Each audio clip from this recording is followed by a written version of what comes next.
several film festivals, and I have been privileged and honored to be able to help the North Film Festival over here in New York, Producers Club. So, all right. So, thank you for the films. Everyone's been doing. We've been watching some amazing films today, and I think this is our last set, right?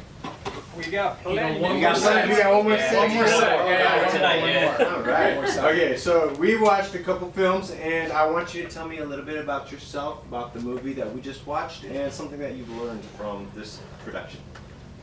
So this particular production to me was personal. Probably like yourself, being from Tampa. Yeah. I grew up on JT Money's music, so having the opportunity to delve deeper into his story and show people the man, show them the father, show them the individual that he is outside of music. To me, that was very important, because I think that a lot of times you see these people and the music they make and the videos that they make, but that's not really who they are. And I wanted people to know not only the impact he had on hip hop, but the man that he is and the impact that he's had on his community. And one of the things that I really learned from making this production was that JT is iconic. You know, like, you forget sometimes some of the things that he made, going all the way back to Poison Clan. But the songs like Shake What Your Mama Gave You, Who Dat, High Low, like, those are songs that have transcended time almost, and just generated a style that came out of the South. So I learned a lot about Southern hip hop and the impact that they've had on hip hop as a whole over the last 50 years. It's huge impact on the country. Huge. Really? Globally. Globally. Johnny, give me a minute. Dante, can you move to Johnny's side, please? Sure. A little bit more. Johnny, more to that side, please. More this side? Yeah, so we'll have all the See, projection in your face. Oh, sure. Copy that.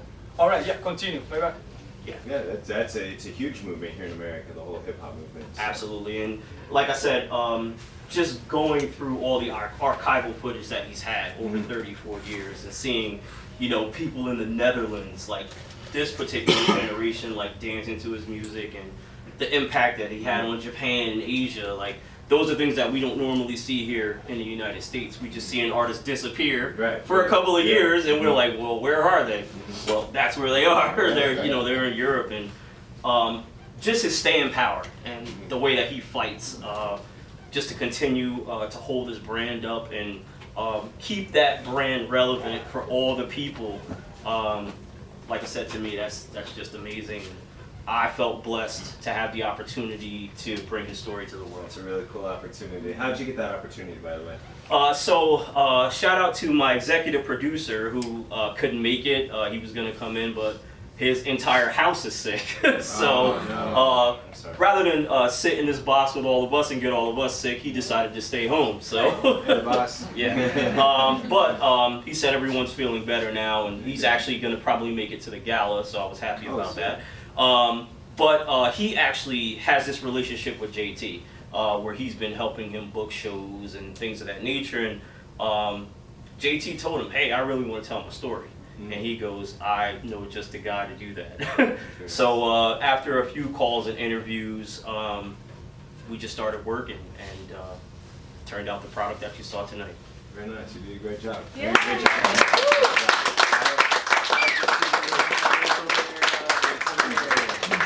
They love it out there in some of the areas. Yes, so we are submitted for some festivals in Florida. Obviously, it's one of his biggest markets, also too. But it's coming to Barcelona. Yes, it is also coming to Barcelona. At the Love and Hope Festival. Exciting.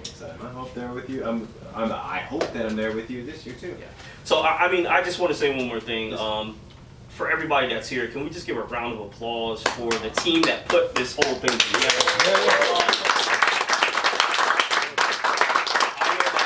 They have all worked tirelessly, the volunteers, everybody who put this thing together. Like, none of us would be here without them. So thank you for the opportunity and for recognizing our art and giving us the opportunity to show it to the world. Great work.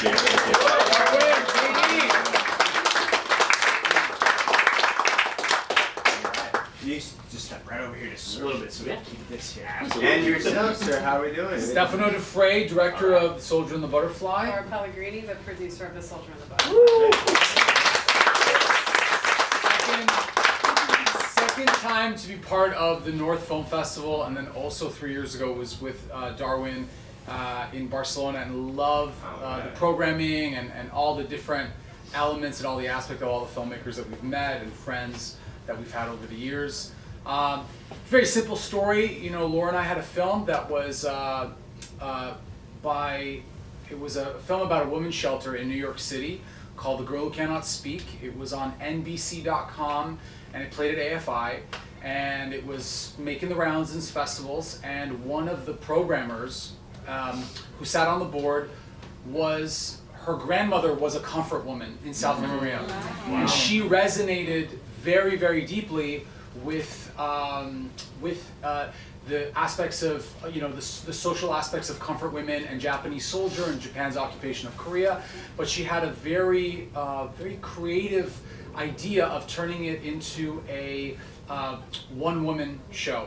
So Laura and I flew to St. Louis. We were at the St. Louis Film Festival. We saw her one-woman show, and from that basis, we wrote over the span of about 2 years,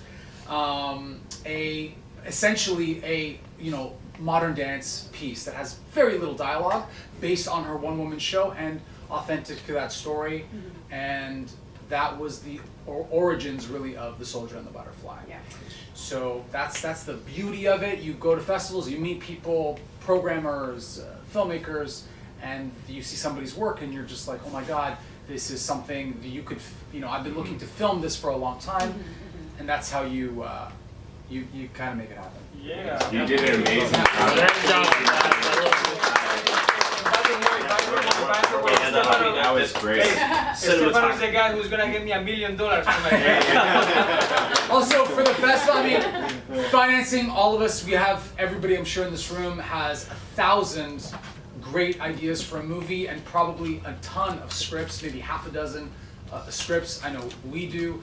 I have a masterclass tomorrow that is being hosted by the film festival at the North Film Festival, so come by. We'll talk about financing in Europe, financing in Canada. Our company's registered in the United States and in Canada for tax shelters. So 501c3s, fiscal sponsors here. Money is for most of the people in this room the biggest issue for the roadblocks. So something to think about tomorrow. Come by around 9:45. You just said what I had to say, so I guess I'm done here. No. I'm just kidding. Two questions from the public. Yeah, Dan, can we get any questions from Dante me? and one for them. All right, anybody, any questions from the audience? How long did it take you to complete the project from start to finish? Who that? You.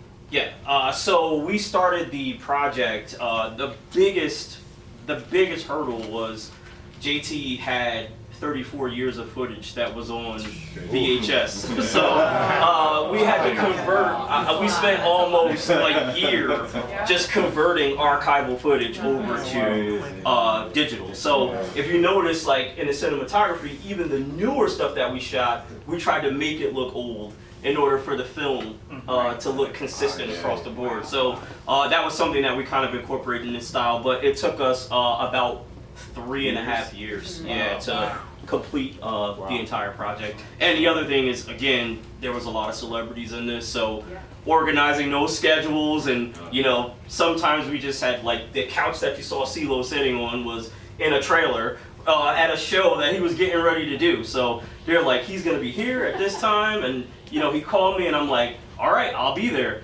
So we got the crew and just went there. So, you see him on this old tattered couch, you're like, where the heck is that? It looks like some shelter in Brooklyn, but it was actually in a trailer. He was getting ready to go on stage, but he loved JT so much that he took the time, before going on the show to do the interview. So there were quite a few barriers like that, but we pushed through. Like I said, my work ethic has been quadrupled seeing the way that these guys work, and I want to work as hard, if not harder, for them to get their stories out there. So. What's the? Go ahead, brother. Yeah, what's the farthest you traveled about filming this whole documentary? So this documentary, most of it was done here in the States. So a lot of traveling to Florida, to Atlanta, to places where a lot of these artists are and where they stay. So nothing international on this particular project, but the project that we're working on now. Barcelona? No, the Bigger Rankin story. He immigrated from Jamaica. He lived in many places, so we're doing quite a bit of traveling right now. Cool. One more question, One more- guys, because we One more need question. I to saw a question here. Later, sir. Would you have will there be an extended version if you guys decide to put this on DVD? Well, with the 34 plus years of footage and what you guys obtained, while you guys were shooting was current, and the new project that he's already working on with the team. What's next? Would this be like a 2 or 3? Would you convert it over to a series that I see? So like he actually said at the end of this film, we are in production on a part 2. And again, with the tons of archival footage, like there were so many things that we wanted to cram into this film that we couldn't. So there will definitely be a part 2. And we have also been talking about a docuseries in the future to continue following this particular project and everything that he's doing going forward. Epic. All right. Round of applause for them, please.